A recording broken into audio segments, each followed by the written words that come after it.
Okay, so this is the lesson on Newton's method, and in your book it is section 4.8. Wouldn't hurt you to read that section. Alright, now I have a graph here, and what I want you to do is understand what we are doing when we do Newton's method. It's actually a very easy thing to do, and you're going to need your calculator for it. But you want to understand how you're finding it, and then it'll be a lot easier to remember the formula. Okay, so the question is, before calculators, before your TI-84, your TI-89, whatever you have, how could you approximate a zero? Now, you did learn how to approximately curve sketch, right?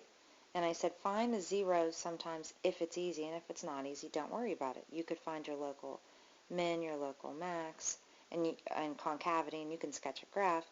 But if you just knew that this root, or this zero, was at about negative 0.5, and you knew this one was about negative 2.25, and this was at about 0.75, but you couldn't find it algebraically exactly, how could we get a very good approximation, again, without using a calculator to get those roots? Let's just concentrate on this one right here. So I'm going to say, alright, I want to try to find this actual x value. So what I'm going to do is come up with a guess, and I'm going to intentionally make it kind of far away. So I'm going to guess maybe negative 1, and I'm going to actually label that right now x sub 0, but that is x equals negative 1. And I'm going to plot a point on the graph, and you can kind of follow these steps over here. So my general idea of where the 0 is was negative 1. Now I'm plotting that point on the function, so I just did that, it's right there.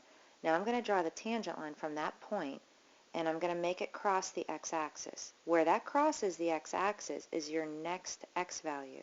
And you would just repeatedly do the same thing over and over again. So let me try to illustrate it. And I will draw the best tangent line that I can. Alright, let's see.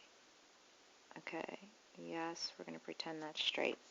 Okay, so that's my tangent line from the point on the curve, we'll call this curve F, that crosses at, well, on the curve that contains the point x sub 0, which in this case is negative 1. And we're going to say that this new point down here where it crosses, this new x value is going to be x sub 1. And what we're going to do is take that x sub 1, that's where it crosses the x-axis, drop it down and put it on the curve, and then draw another tangent line. If we draw another tangent line, look how close I am to that yellow point that I put in there a long time ago. And you might want to pause this video, try to zoom in on it or whatever. But the x value that I just got now is so much closer to the root than even I was the first time. So what Newton's method does is it draws a tangent line and uses that to get a new closer point on the graph. Then it draws another tangent line, and it would use that to get a new closer point on the graph.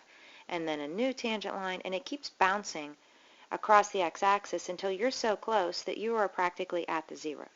Alright, so on the next page, let's try to then that will make it a lot easier for you to remember. So what I'm going to do is label some of those points. I'm going to redraw the line. So again, let's say I'm at my x sub 0 is right here. I draw my first tangent line, and where this tangent line crosses the x-axis, let me just label these points. So this would be x sub 0, and then the y there would be f of x sub 0. This is going to be x sub 1, and it's on the line. It's where the line crossed the x-axis, so it's 0. Alright, so now let's use these to come up with the equation of the line, just using point-slope form. And again, this graph is f. Okay, so I'm going to go y minus y, f of x sub 0, minus y. And I'm not going to write the minus 0, or I'm going to run out of room up here. So y minus 0 equals the slope. Now, what's the slope of a tangent line to f? Give you a second. Yes, f prime. Okay, so we want f prime of this x value here, right? F prime of x 0. So that's my slope times x minus x. Again, just point slope. So x minus x, x sub 0 minus x sub 1. And remember that x sub 1 is closer to the root than our original guess was. Okay, this was our x sub 0, and this point over here is our x sub 1. It's closer. So what we want to do is we want to solve for x sub 1. So my first step is going to be to divide both sides by f prime of x sub 0, and then that goes away from over here. And then in my next step, let's see, since this is a minus x1 over here, but this is what I want to get by itself, I'm going to swing this to this side, and I'm going to swing this whole term to this side.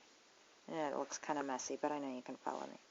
Okay, so when I swing the x1 over to that side, it's going to be by itself.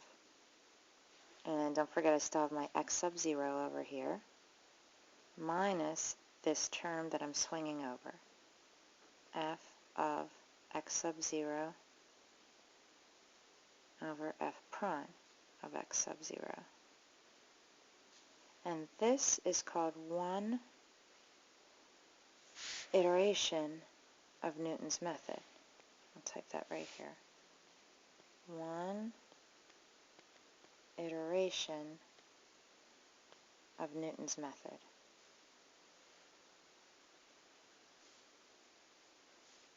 That means that you can then plug this next value that you get out into Newton's method. So we could say x sub 2 equals x sub 1 minus f of x sub 1 over the derivative of f at x sub 1, and so on and so on and so on.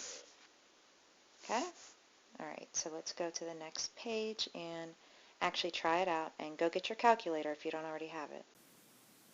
Okay, now let's try an example from your book. By the way, I'm sporting the snow day look today, so all you're going to be seeing is my arm and my calculator.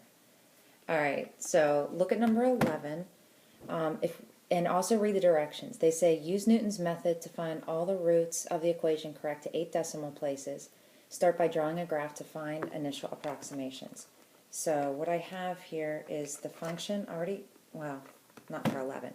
For number 11, to find the roots of the equation, this is already set equal to 0. So all you would have to do is put this into your y1, see where it crosses the x-axis, approximately where it crosses the x-axis, and come up with your initial guess, looking to usually an integer near where this is going to cross the x-axis.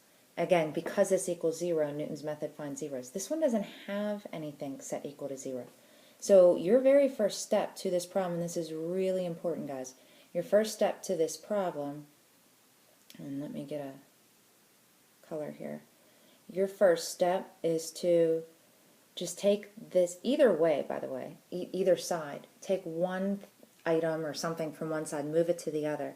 So essentially you're going to have this minus this fraction equals 0. Okay? Now from there you can plug it into your calculator, and that's what I have right here. So pause on this if you need help. Again, this is classic mode, so you don't see any actual fractions.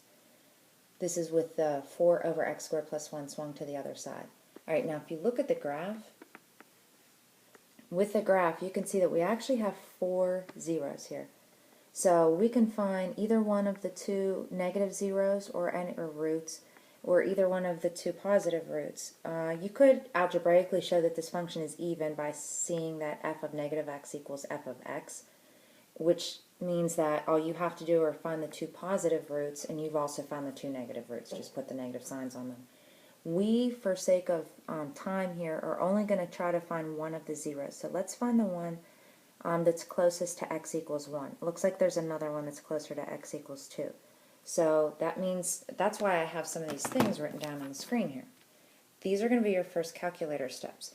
You're going to take your initial guess, this is your x sub 0, and you're going to store it in x. So do that on your calculator, and I'll do it on mine. I'll get out of the graph, and I'll say 1 store in x. Remember, it looks like that. Okay, the next step you can see again here is going to be x minus f of x divided by f prime of x, which in calculator notation is a little longer, and I put in blue your keystrokes and in orange where you find those, right, or what your calculator is going to have on it. So I'll type while you do. X minus, hit your variables key, arrow over to y varies, so now you have your y1 of x, because we have a value stored in there, divided by your derivative, which is math 8, and it's going to be of y1, so I'm grabbing my variables, y1 comma x in classic mode. If you are in your math print, then remember yours is going to be d dx of y1 at x equals x. Rewind that if you need to hear it again, but we've done that in class. So now I'm going to hit enter, and the answer that I get is my next best guess. That's my 0.83 repeating. So at this point I'm going to take the time to write that down. So x1 equals 0.83 repeating. Lots of messy extra points here. 0.83 repeating. Okay, so now I'm going to take this and I'm going to store it in x so that I can repeat Newton's method and get an x sub 2. So all I'm going to do right now is hit store x, enter. Okay, while the answer is up there, if you hit store x, it's going to take that answer and store it in x. Now I'm going to hit second enter, and that brings up the command that you probably don't want to type in again, right, because it's long. Now I hit enter, and it just did a second iteration for me of Newton's method. So you can see that your answer now, and I'm trying to say it is 0.843092541. I'll write down a few of those decimals. You should write down more because we're trying to get this accurate to 8 decimal places. Okay, now I'm going to hit store in x. You should be doing this with me. At least go back and try it again if you need to rewind or something. And then second enter, and now my next answer is 0.8431 and some more digits, so write that down for x sub 3. You need to write down every single answer. Now I'm going to hit store in x, second enter, enter again, and now actually if you take a look at this, to 8 decimal places I am the same, okay, because it rounds to 21 out there. That 2098, 2099, that 0 is in the 8th decimal place. So right now I am done, and my final answer is 0.84310281. And that's it. Okay, so I am going to give you a problem to try now. But again, you wanted to go through, and if I didn't lose track, and I think I didn't, this is x sub 4, but I'm not sure. It might have been x sub 5, but to the 8th decimal, 8431081.